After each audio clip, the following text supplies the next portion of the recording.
Thank you, Sir George. A pleasure to serve under your chairmanship. It may seem strange to be debating energy debt with summer fast approaching, but whilst the weather has largely improved, the energy debt situation most certainly hasn't.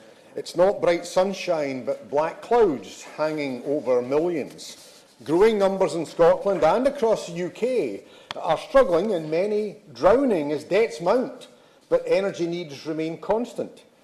Ofgem has found that energy debt levels now stand at a staggering 3.1 billion. Let me repeat that. 3.1 billion, not million. Further, they've added that the average debt has increased by around 50% over the last 12 months, with the number of households in debt increasing by around 20%. The situation's worsening. National Energy Action, the fuel poverty charity, estimate that even with new price cap levels, about 6 million households in the UK will be in fuel poverty. The situation in Scotland, with its more northern latitude and harsher climate, is even more bleak. Energy Action Scotland suggesting that from the Scottish Government's House Conditions Survey of 2022, fuel poverty afflicted 31% of households. That's almost a third of people in an energy-rich land powering the UK economy living in fuel poverty. And that was 2 years ago. In northern areas and the islands, it was almost or even over 50%.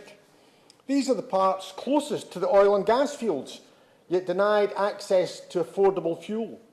The new bounty of renewable energy likewise adds to the perversity. Scotland is providing 124 billion kilowatt hours to be cabled south, enough to power Scotland's homes 12.5 times over. Yet many Scots can't afford to heat their own home. What an absurdity to be energy rich, yet your people feel poor. By all means.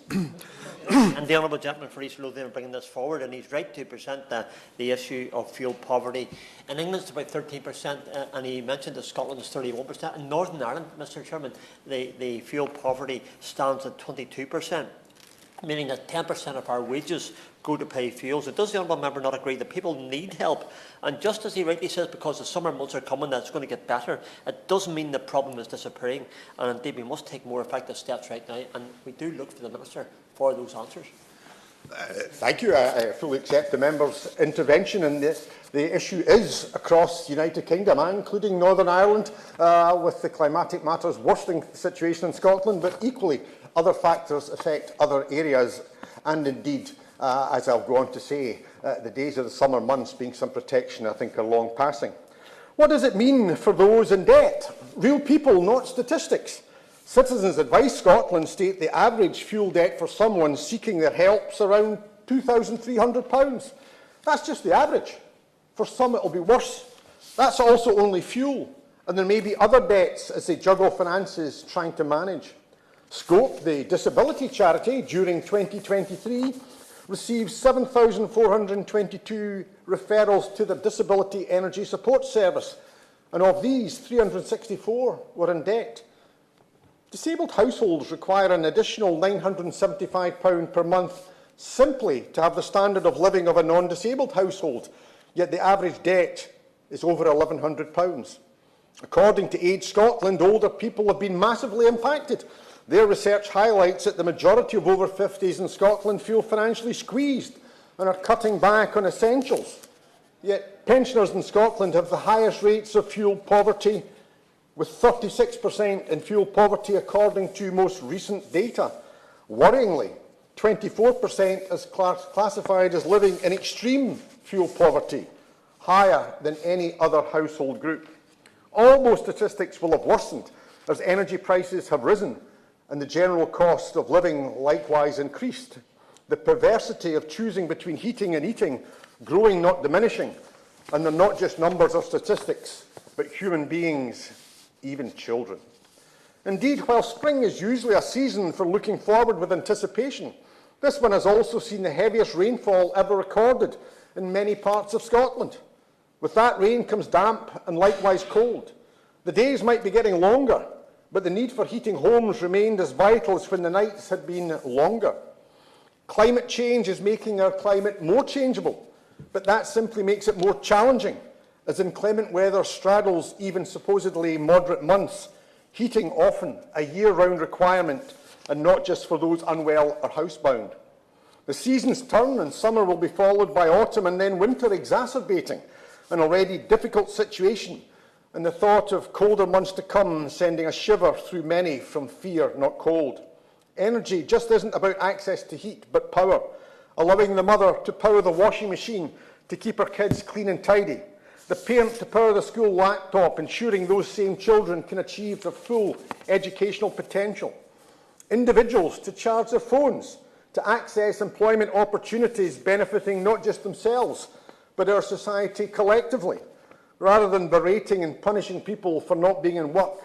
Maybe the Prime Minister would be better advised to assist them in achieving it. The need for power, even applying to those needing life-saving equipment. Ill health not only often keeps you housebound, but makes you more susceptible to the cold. Keeping warm is essential for recovery. Similarly, dialysis or oxygen aren't luxuries to prettify your home. They're essential for your very existence. That's why this debate is urgent. The time to act is now, not when winter's upon us. By then, the situation will be even worse for many, and tragically, may even be too late for some. As National Energy Action advised, not only are more falling into debt, but those already in debt are seeing their situation worsen. Only about one-third of that overall debt figure of £3.1 billion consists of debt where there is an arrangement to pay. That arrangement may be manageable for many, though for some it may prove too much as both energy and other costs increase. What happens then?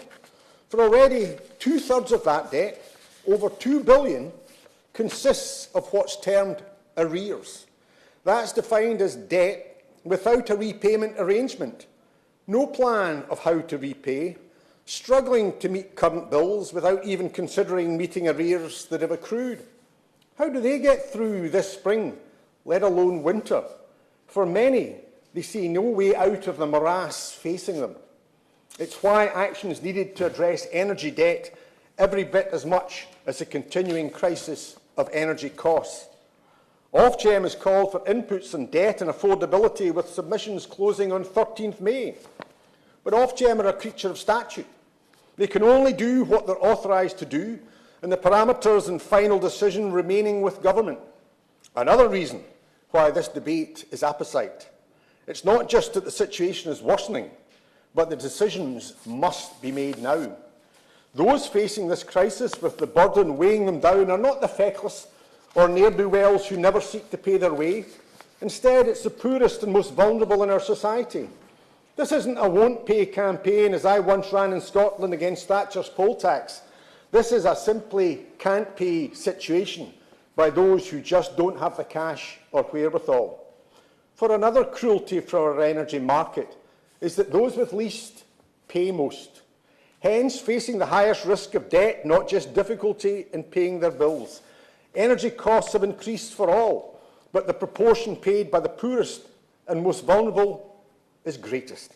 As National Energy Action have pointed out, standing charges have almost doubled over the past 5 years, with households now paying over £300 regardless of payment method. It's an energy poll tax that hits the poorest hardest. The billionaire with a swimming pool paying the same as the widow and her kids in a council flat. Charges also vary across the country, with those in colder Scotland paying a higher rate than here in London. Tariff prices are also highest for those least able to pay, standard credit being far more expensive than for those on direct debit. But for some, no other method is available. They're left paying more, yet from a smaller budget. Prepayment has seen tariff costs belatedly reduced and is now the cheapest tariff. But it can have other issues for those forced to pay by that means. And let's recall that the moratorium on forced installation of prepayment meters has ended. Now warrants are being obtained to force them on even those who do not want them. For obviously it suits suppliers who can monitor and even restrict consumption, even if more will simply be afflicted by that perverse euphemism of self-disconnection. A benign phrase, but a wicked outcome. It's not a voluntary choice, but imposed by financial circumstances. Lacking the funds to buy the card or pay for more credit, they simply go without. Let's also remember that putting people onto prepayment meters has other significant consequences. As Citizens Advice Scotland point out, firstly, it results in debt repayments being added to consumption charges. Folk pay more, but get less. Debt, not just standing charges, to be met before you even get a flicker. Secondly, they may not be able to switch supplier, even if lower tariffs are available. Now, the government will claim that energy prices have fallen. Of course, over the recent period, that is most certainly true. But the baseline is not last year, but when the energy crisis arose. Prices are now far higher than then. The supposed global issue of energy costs, whether through war in Ukraine or in other international pressures, has seen prices in the UK far higher than in other lands. All are suffering as a result, business or domestic customers, but it's the poorest and most vulnerable feeling the most pain. Moreover, while the energy price guarantee has dropped, let's not forget that there's been sleight of hand. Not only is the energy price guarantee predicated on the average costs, hence it takes no account of differing circumstances, whether that be climatic in northern parts or personal needs such as ill health.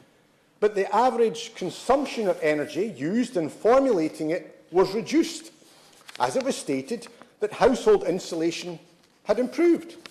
Of course, for many new, well-insulated homes, that is the case. But if you're in an older property, and whether you own it or you're a council house or housing association tenant, or with a private landlord, that in all likelihood won't apply. But your needs remain the same. It's why National Energy Action calculate that if it was calculated on the former assessment, the price cap would be £1,769, not £1,690 for the typical dual-fuel household. That's almost an additional £100 for those in the poorest housing stock to find. The price cap prior to the crisis arising for the typical dual-fuel household paying by direct debit was £1,138. It's now 56% higher, but costs have risen even more for those in harder-to-heat households or on higher tariff payment methods, making it even worse. Ofgem acknowledge that there's £3 billion of debt contained in the energy market. The End Fuel Poverty Coalition calculate that there are allowances in the energy price cap to service that debt amounting to £1.5 billion per annum. That just pays for servicing the debt, not even reducing it. Can the Minister confirm if that is the case? If that is happening, how is it being calculated, collected and distributed? Where's the transparency? Are consumers paying for their suppliers' accrued debt? Surely we're entitled to know what we're paying for and what the big corporates are getting from us. In summary, we know there's a crisis at the moment and winter to come which could be harsh and cruel. So what is to be done? Firstly, a social tariff once alluded to by ministers and standard in many lands, even those without the exorbitant prices we face, should be invoked. That will provide solace for the poorest and most vulnerable. Secondly, restore the moratorium on forced installation of prepayment meters. That is iniquitous and cruel. Thirdly, the Warm Home Discount Scheme requires reviewed and enhanced. Rather than the arbitrary issuing of payments to second homeowners, never mind those not requiring it, as was once done, it should be centred on those most in need, addressing hardship and mitigating even existing and even increasing debt. Current support at £150 is simply inadequate, and too many are missing out entirely, even though entitled and in need. It was, after all, £140 before the energy crisis arose and prices rocketed. It badly needs increased to reflect that. The Social Market Foundation has made proposals which the Government would do well to adopt. Finally, as suggested by National Energy Action, there requires to be a debt write-off scheme. The amount owed and the numbers in debt are such that full repayment can never be made by many. The only way that much can be reduced is for support through matching payments being made. The details of the scheme can be discussed, but the principle should be non-negotiable. It needn't be a blank cheque for others simply to cease paying. It can be time-limited to debt incurred during this fuel crisis or other criteria. Banks were bailed out. PPE wastage, if not fraud, has been written off, and there seems unlimited funds for weapons of war, but not war on poverty. If assistance can be given to the few, then similar support should be provided for the many. In summary, Chair, energy debt levels are rising, and with winter looming, fears for access to warmth and power, as well as simply keeping body and soul together, are increasing. These are basic human needs and should be human rights. Action needs taken to ease the cost of energy and reduce the burden of debt for the poorest and most vulnerable. Will the Minister meet with me and representatives of National Energy Action to discuss this crisis?